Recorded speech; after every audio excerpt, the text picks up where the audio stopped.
അസ്സലാമു അലൈക്കും വറഹ്മത്തുള്ളാ. രോഗശമനത്തിലേക്ക്, ആരോഗ്യത്തോടെ റമദാനിലേക്ക് അങ്ങനെ ഒരു ജീവിതം ഉണ്ടാവട്ടെ എന്ന് പ്രാർത്ഥിച്ചുകൊണ്ട് പുതിയ എപ്പിസോഡിലേക്ക് നിങ്ങളെ സ്വാഗതം ചെയ്യാണ്.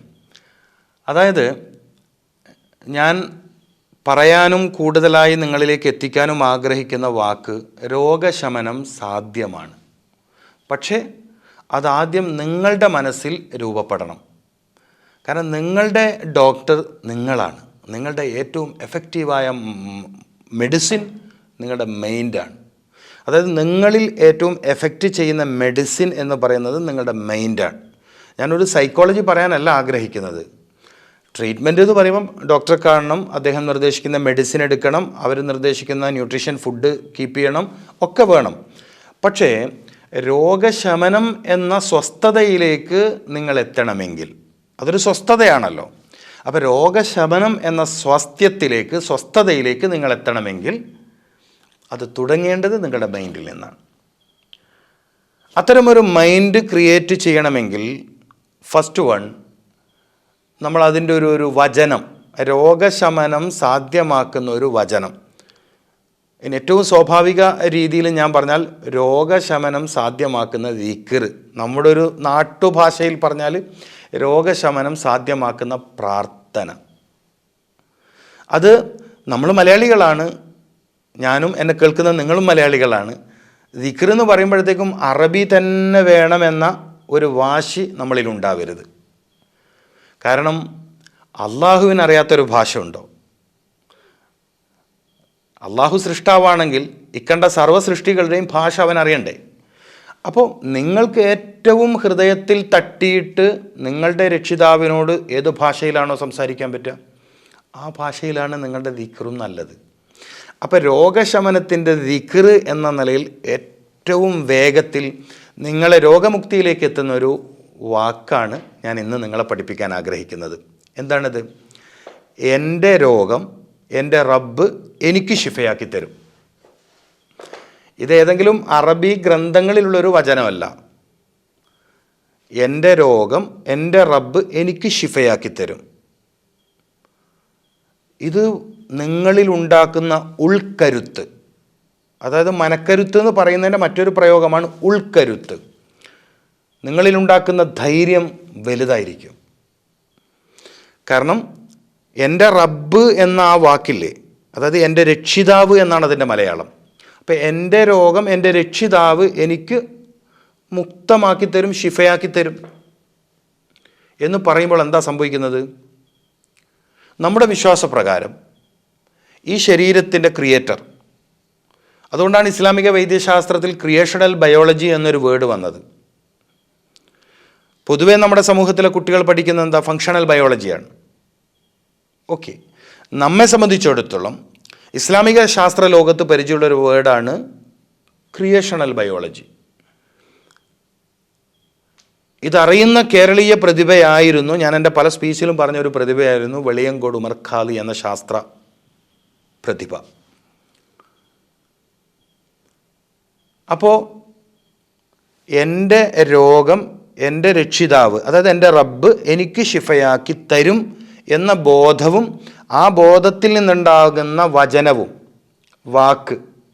വാക്കിൻ്റെ ശക്തി അപാരമാണല്ലോ. അപ്പോൾ ബോധം പിന്നെ ഉണ്ടായ വാക്ക് നിങ്ങൾ അത്ഭുതകരമായ ശാരീരിക ക്ഷമതയിലേക്ക് എത്തിക്കും. എന്ന് വെച്ചാൽ ശരീരത്തിൽ ആൻറ്റിബോഡീസ് കൂടുതൽ ആക്റ്റീവ് ആകാൻ തുടങ്ങും. രോഗത്തിനെതിരെ, രോഗകാരണങ്ങൾക്കെതിരെ നിങ്ങളുടെ ശരീരത്തിൻ്റെ ഉള്ളിൽ നിന്ന് തന്നെ പ്രതിപ്രവർത്തനങ്ങൾ തുടങ്ങും. നിങ്ങൾ ആഗ്രഹിക്കുന്നതാണ്. നിങ്ങൾ വളരെ സീരിയസ് ആയി രോഗം ശിഫയാവണമെന്ന് ആഗ്രഹിക്കുന്ന ഒരാളാണെങ്കിൽ നിങ്ങളിൽ ഉണ്ടാവേണ്ട ഒരു സ്റ്റെപ്പ് ഇതാണ്, ഒരു രീതി ഇതാണ്. എൻ്റെ രോഗം, ഇതിങ്ങനെ തന്നെ പറയണം, എൻ്റെ രോഗം എൻ്റെ റബ്ബ് അല്ലെങ്കിൽ എൻ്റെ രക്ഷിതാവ് എനിക്ക് ശിഫയാക്കി തരും. നബി സല്ലല്ലാഹു അലൈഹി വസല്ലം തങ്ങൾ രോഗികൾക്ക് വേണ്ടി പ്രാർത്ഥിക്കാൻ വേണ്ടി പഠിപ്പിച്ചൊരു വചനമുണ്ട്. അതിൽ പറയുന്നൊരു വേർഡ് ഇങ്ങനെയാണ്, റബ്ബന്നാസ് അദ്ഹിബിൽ ബഅസ റബ്ബന്നാസി ഇഷ്ഫി അന്ത ഷാഫി. അപ്പം രോഗശമനം സാധ്യമാക്കുന്നവൻ, സുഖകരമായ ഒരു അനുഭവം നമ്മുടെ ശരീരത്തിലേക്ക് നിക്ഷേപിക്കുന്നവൻ, സുഖകരമായ ഒരനുഭവത്തെ നമ്മുടെ ശരീരത്തിലേക്ക് നിക്ഷേപിക്കുന്നവൻ.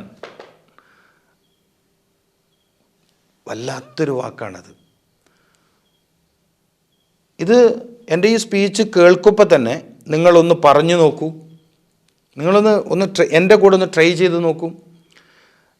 സുഖകരമായൊരനുഭവത്തെ എൻ്റെ ശരീരത്തിലേക്ക് നിക്ഷേപിക്കുന്നവൻ. അപ്പം നിക്ഷേപം അത് ഇൻസ്റ്റാൾ ചെയ്യപ്പെടുകയാണ്. ഒരു പ്രകാശകണിക പോലെ അത് നിങ്ങളുടെ ഹൃദയത്തിലും അവിടുന്ന് പമ്പ് ചെയ്യപ്പെടുന്ന ബ്ലഡിലും അത് പരന്നൊഴുകുന്ന സിരകളിലും അതിനോട് ചേർന്ന് കിടക്കുന്ന മസിലുകളിലും പേശികളിലും അതുണ്ടാക്കുന്ന അനുഭൂതി, അതിനെയാണ് നമ്മൾ ക്യൂർ എന്ന് വിളിക്കുന്നത്, ഷിഫ എന്ന് പറയുന്നത്, മുക്തി എന്ന് പറയുന്നത്, സമാധാനം എന്ന് പറയുന്നത്. അപ്പോൾ അങ്ങനെ ഒരു അനുഭവത്തിലേക്ക്, സുഖകരമായൊരു അനുഭവത്തിലേക്ക് നമുക്ക് പോവാൻ നമ്മെ സഹായിക്കുന്ന ഒരു വാക്കാണ് എൻ്റെ രോഗം എൻ്റെ റബ്ബ് എനിക്ക് ഷിഫയാക്കി തരും. ഇതൊരു ദിക്റാണ്, ഇതൊരു പ്രയറാണ്, പ്രാർത്ഥനയാണ്. നിങ്ങൾ നിങ്ങളിലേക്ക് ശ്രദ്ധിച്ചുകൊണ്ട്, മറ്റെവിടെയോ നോക്കിയിട്ടോ മറ്റെവിടെയോ ശ്രദ്ധിച്ചിട്ടോ അല്ല, നിങ്ങളിലേക്ക് ശ്രദ്ധിച്ചുകൊണ്ട് ഈ വാക്കൊന്ന് പറഞ്ഞു തുടങ്ങിയാൽ ഒരു പോസിറ്റീവ് എനർജി നിങ്ങളിൽ ക്രിയേറ്റ് ചെയ്യപ്പെടും, ഒരു പോസിറ്റീവ് എനർജി നിങ്ങളിൽ സൃഷ്ടിക്കപ്പെടും. അത് ഒരു പ്രകാശ തരംഗമായി നിങ്ങളുടെ ശരീരം മാസകലം പരന്നൊഴുകും രക്തത്തിലൂടെ. ഒരനുഭവമാണ്, ഒരനുഭവം. ഇപ്പോൾ നമ്മൾ നന്നായി സ്നേഹിക്കുന്ന ഒരാൾ നമ്മെ ഒന്ന് തലോടുമ്പോൾ നമ്മുടെ ശരീരത്തിലുണ്ടാകുന്ന സുഖകരമായ അവസ്ഥയുടെ പിന്നിലെ സയൻസ് എന്താണ് ആലോചിച്ചിട്ടുണ്ടോ? നമ്മെ അങ്ങേയറ്റം ഇഷ്ടപ്പെടുന്ന ആൾ, നമ്മെ അങ്ങേയറ്റം സ്നേഹിക്കുന്ന ഒരാൾ നമ്മെ ഒന്ന് തലോടുമ്പം നമ്മുടെ ശരീരത്തിലുണ്ടാകുന്ന സുഖകരമായ അനുഭവത്തിൻ്റെ പിന്നിലെ സയൻസ് അല്ലെങ്കിൽ അതിൻ്റെ കെമിസ്ട്രി നിങ്ങൾ ആലോചിച്ചിട്ടുണ്ടോ? അപ്പോൾ നമ്മുടെ ശരീരത്തിൽ നടക്കുന്ന രാസപരമായ പരിണാമം എന്താണെന്ന് ആലോചിച്ചിട്ടുണ്ടോ? അത്ഭുതകരമല്ലേ? നമുക്ക് ഏറ്റവും രുചികരമായൊരു വസ്തു കാണുമ്പോൾ നമ്മുടെ നാവിൻ തുമ്പിൽ ഊറുന്ന ഉമിനീരിൻ്റെ പിന്നിൽ ആ സലൈവറി ഗ്ലാൻഡ് ആക്റ്റീവായിട്ട് നമ്മളിൽ ഉമിനീര് ഉൽപ്പാദിപ്പിക്കപ്പെടുന്ന ഒരു കാഴ്ച നിങ്ങൾ ആലോചിച്ച് നോക്കണം. ആ രുചി നാവിൻ തുമ്പത്തേക്ക് വെച്ചിട്ടില്ല, ഒന്ന് ആലോചിച്ച് നോക്ക്. ആ രുചി നമ്മുടെ നാവിൻ തുമ്പത്ത് വെച്ചിട്ടുണ്ടോ?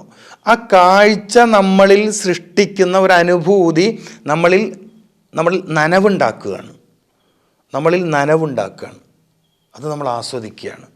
എന്നതുപോലെ സൃഷ്ടാവിനോട് ചേർന്ന് നിന്ന് പറയുന്ന വാക്കുകൾക്ക് അവൻ്റെ ബോധത്തെ ഉണർത്തി, ശരീരത്തെ ഉണർത്തി, രോഗപ്രതിരോധ സംവിധാനത്തെ ഉണർത്തി, രോഗങ്ങൾക്കെതിരെ പ്രവർത്തിക്കാനുള്ള ആൻറ്റിബോഡീസുകളെ ഉണർത്തി രോഗമുക്തിയിലേക്ക് നമ്മൾ യാത്ര പോകും.